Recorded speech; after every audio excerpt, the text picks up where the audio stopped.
যার কাছে কোয়ালিটি আছে তিনি হইলেন খোদা, যার কাছে কোয়ালিটি নাই তিনি খুদা না, তিনি খুদা না, তিনি হুদা। আর যে মানুষটা আল্লাহর কোয়ালিটি আছে এটা গ্রহণ করিয়া আল্লাহ তাআলাকে বিশ্বাস করলো, আল্লাহরে মনে প্রাণে মাইনা ঈমান আনলো, আর যার কাছে আল্লাহ তাআলার ঈমান আছে এই ঈমানওয়ালা মানুষ কখনো আল্লাহর কসম দর্শন করতে পারে না। আজকে বাংলাদেশের দর্শনের ছায়া গেছে, দর্শনে ছায়া গেছে। সিলেট হইন আর নোয়াখালী বাবুগঞ্জ হইন, তাম বাংলাদেশে এখন আপনার 7 বছরের মেয়ে থেকে নিয়া 70 বছরের বুড়া মহিলা পর্যন্ত আজকের কলঙ্কের যুব সমাজ থেকে আল্লাহু আকবার রেহাই পাইতেছে না, ঠিক না ঠিক? দর্শনে ছায়া গেছে সারাটা দেশ, সারাটা দেশ দর্শনে ছায়া গেছে। উন্নয়ন লাগবে না, এটা উন্নয়নের কলেজায় লাথি মারে। আগে দর্শন বন্ধ করেন, আমার মা বোনদের ইজ্জত রক্ষা করেন, তারপর উন্নয়ন করেন। কথা বলেন ঠিক না বেঠি?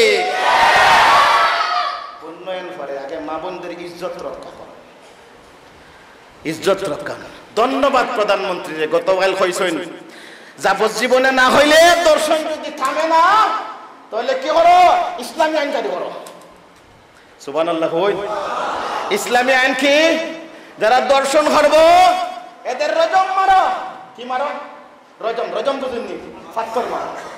আর যদি ফাত্তর না করো, বাইতুল মুকাররম যাচ্ছে মসজিদের সামনে একটা দর্শকের ফাঁসি কায়েম করো।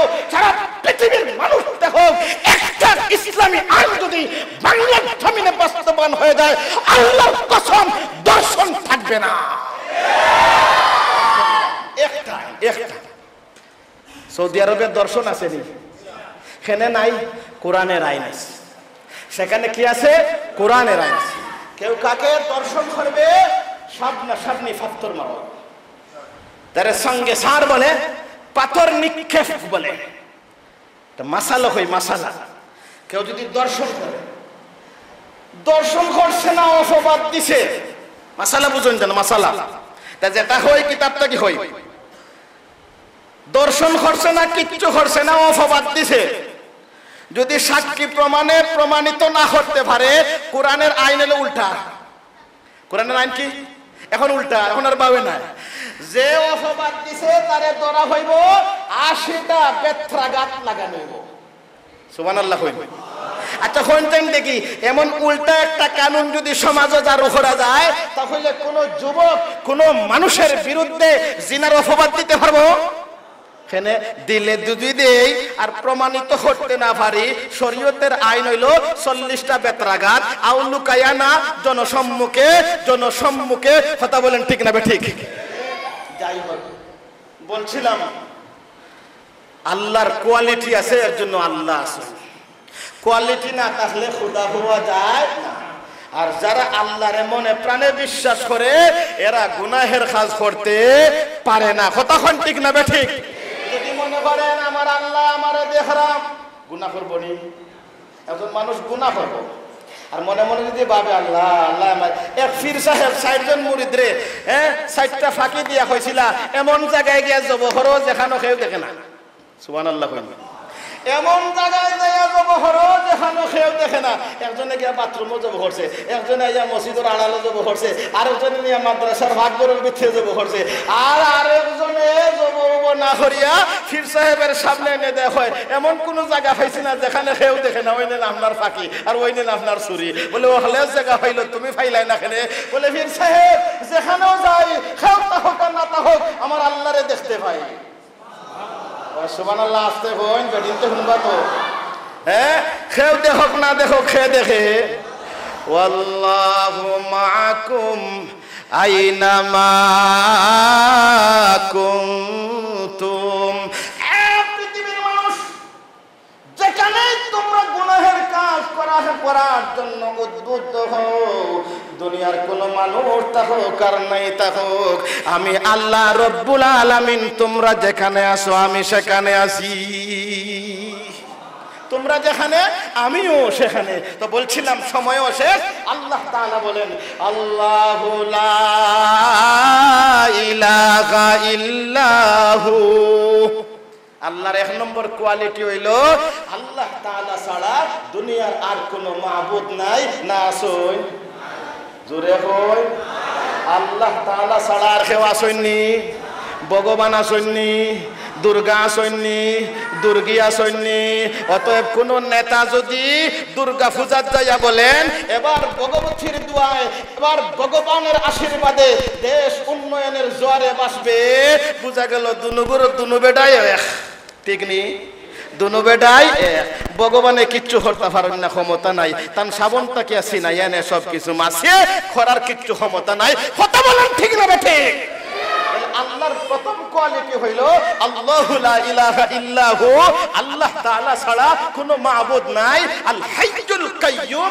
দুই নম্বর কোয়ালিটি হইল তিনি হাই, তিনি চিরঞ্জীব। দুর্গা চিরঞ্জীব নাই, 10 দিনের জন্য বানায়, 20 দিনের জন্য বানায়, এরপরে লাঠিয়া ভাঙ্গিয়া ফুটকি ফেলায়। ঠিক নি? 10-20 দিনের জন্য বানায়, এরপরে লাঠিয়া ভাঙ্গিয়া খুঁটা দি ছাটাইয়া এরপরে ফুটকি না ফেলায়। ঠিক না বেঠে? কিন্তু মুসলমানের কলিজায় আল্লাহ আছেন। এই জীবন যাইতে পারে, জান যাইতে পারে, ছুরি দিয়ে আঘাত করতে পারে, বারবার আমাকে হত্যা করা হতে পারে, বারবার আমাকে জ্বালিয়ে দেওয়া হতে পারে, কিন্তু মুসলমানের কলিজা থেকে আল্লাহ তাআলাকে একটা সেকেন্ডের জন্য সরানো যায় না। ঠিক না বেঠিক? মুসলমানের খোদা চিরঞ্জীব। চিরঞ্জীব, চিরঞ্জীব বুঝে না? হাই চিরঞ্জীব, এটা আল্লাহর সিফত। আল্লাহ তাআলা ও হামেশা সে হায় আর হামেশা রহেগা। তিনি সর্বদা থেকে আছেন, সর্বদা থাকবেন। আর দুনিয়ার কেউ চিরঞ্জীব না। আল কাইয়ুম তার একটা সিফত, আল্লাহ তাআলার একটা গুণ, আল্লাহ তাআলার একটা কি কোয়ালিটি। কাইয়ুম, কাইয়ুম মানে নিজেও খাড়া, অন্যেরও খাড়া রাখুন। আল্লাহও খাড়া, আসমানও খাড়া, আল্লাহও খাড়া, জমিনও খাড়া, আল্লাহ খাড়া, মৌলানা আবুল কালাম আছেন, আল্লাহ খাড়া, সভাপতি আছেন, আল্লাহ খাড়া, সেক্রেটারি আছেন, আল্লাহ খাড়া, ক্যাশিয়ার আছেন, আল্লাহ খাড়া, প্রধান শিক্ষক আছেন, আল্লাহ খাড়া, মন্ত্রী আছেন, আল্লাহ খাড়া, এমপি আছেন, আল্লাহ খাড়া, প্রধানমন্ত্রী আছেন। আল্লাহ নাই, কিচ্ছু নাই। ঠিক না বেঠি? আল্লাহ আছে তো সব আছে, আল্লাহ নাই তো কিচ্ছু নাই। এর জন্য বলেন তেনার এক সিফত হলো আল কাইয়ুম, সব প্রতিষ্ঠিত, নিজেও প্রতিষ্ঠিত, অন্যকেও প্রতিষ্ঠিত করেন, তিনি হইলেন আল্লাহ। অতএব কিতাবে লেখছেন কোন মানুষের নাম যদি হয় কাইয়ুম, আপনি কাইয়ুম ভাই হইতে পারতেন না। মাসালা এটা হইলাই, এটা হলো মাসালা। একজনের নাম আব্দুল কাইয়ুম, আপনি কাইয়ুম ভাই, কাইয়ুম ভাই না জায়েজ। কি না জায়েজ? কেন? দুনিয়ার কোন মানুষ কাইয়ুম হইতে পারে না।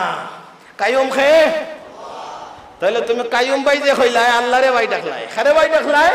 আল্লাহরে। অতএব কাইয়ুম ভাই ডাকতাম না, আব্দুল কাইয়ুম ভাই, আব্দুল কাইয়ুম ভাই। অতএব কারোর নাম যদি কাইয়ুম হয় আপনারা জানাইয়া দিবা, ভাই তোমার নাম কাইয়ুম না, তোমার নাম হলো আব্দুল কাইয়ুম। আপনি যদি কাইয়ুম ডাকেন আপনি কবিরা গুনাহ করছেন। খন নাউজুবিল্লাহ। আল্লাহ তাআলা আপনারে আমারে আল্লাহ তাআলার এই গুণাবলী অর্জন করার তৌফিক দান করুন এবং আমাদেরকে জানার তৌফিক দান করুন। আয়াতুল কুরসিকে বারবার তেলাওয়াত করার তৌফিক দান করুন। এটা এমন একটা আয়াতে কারীমা যেটা শিখি লাইনে বারবার পড়লে আর মেসাব খান্ডার যাওয়া লাগতো না। বলে এটা জাদু থুনা করছে, এটাই আপনার আমারে কি করছে, বান মারছে, জিন্নাতে আমারে সাতাইছে। যে আল্লাহর রাসূল সাল্লাল্লাহু আলাইহি ওয়াসাল্লাম ফরমান যে মানুষটা আয়াতুল কুরসি জানে ওই মানুষটা দুনিয়াতে নিরাপদ। সুবহানাল্লাহ। আল্লাহ তাআলা আমাদেরকে আয়াতুল কুরসির উপরে আমল করার তৌফিক দান করুন। ওয়া আখিরু দাওয়ানা আনিল হামদুলিল্লাহি রাব্বিল আলামিন। সুন্নাত পড়ি।